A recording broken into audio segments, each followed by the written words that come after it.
let me tell you about Hungary and why this is important and why it's just, you know, totally shocking, frankly, that the #1 star on Fox is in Budapest, Hungary, doing his show from there this week. This must be what he was all freaked out about when he said the NSA is spying on me, because he was talking to the Hungarians, right? And I mean, he was just feeling guilty, apparently. But Hungary became a democratic republic in 90. They had their first election since World War II, since 1945. In 1999, they joined NATO. In 2004, Hungary became a full member of the European Union. For 20 years, Hungary was a functioning democratic republic, what the conservatives would call a constitutional republic. In 9 short years after he was elected in 2010, Viktor Orbán who is now an insanely rich oligarch, has completely flipped Hungary into a fascist state, or a neo-fascist state.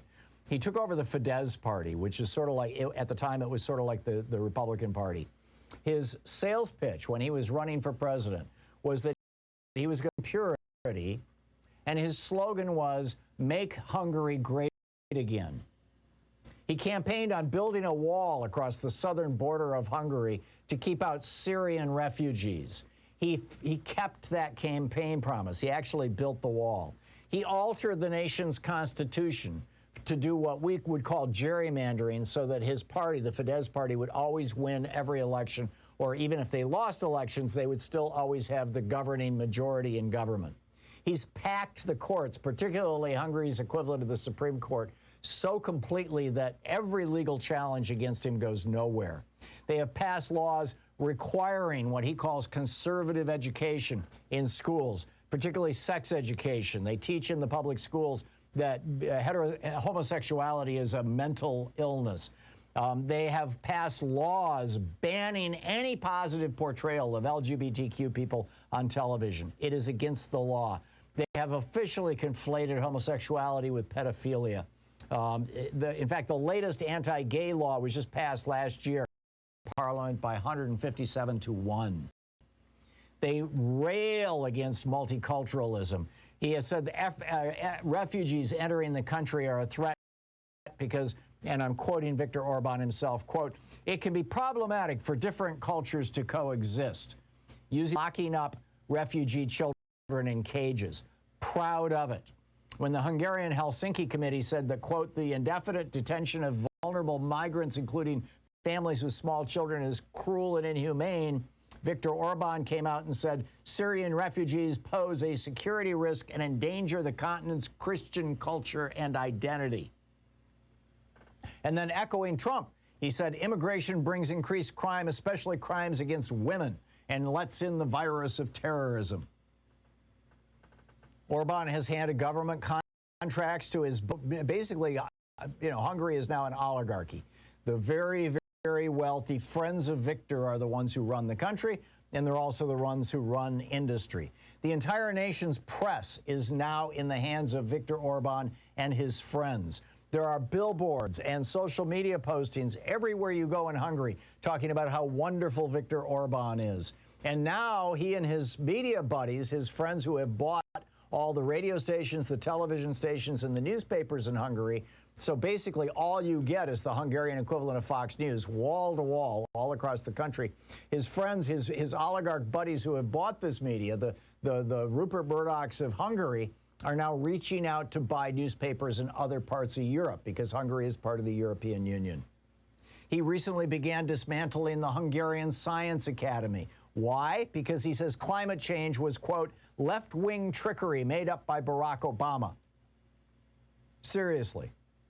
He blasts George Soros constantly, who was born in Hungary, you know, with anti-Semitic tropes. He's constantly going after Jewish people.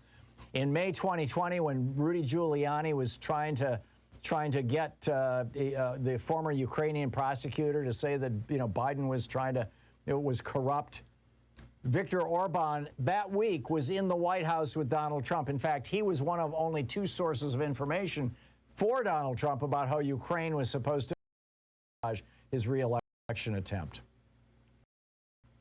Orbán has completely reinvented Christianity in Hungary. He's embraced this hard-right movement within the Catholic Church and among Protestant evangelicals so completely that the Central European University, which is a historically Christian university without religious affiliations, neither Catholic nor Protestant, just a Christian university, had to move out of Hungary.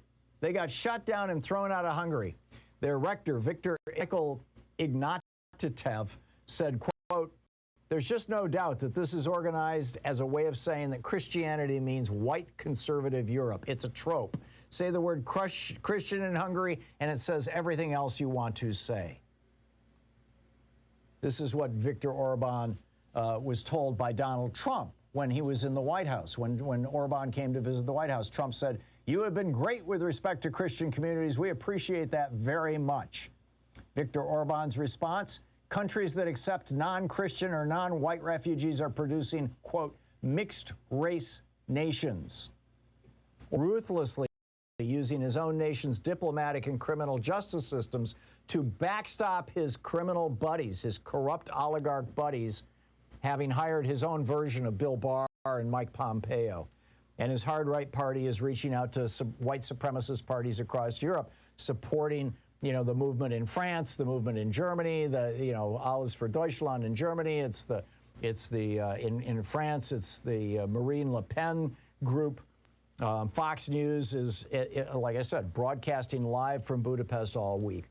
We are watching the Murdoch Empire, Fox News, and Tucker Carlson openly embrace a dictator, Viktor Orbán, of a formerly democratic country, small d democratic, a former Republican, small r Republican country, and presumably trying to bring this to America, this Christian nationalism that Orbán bases everything on. This is insane.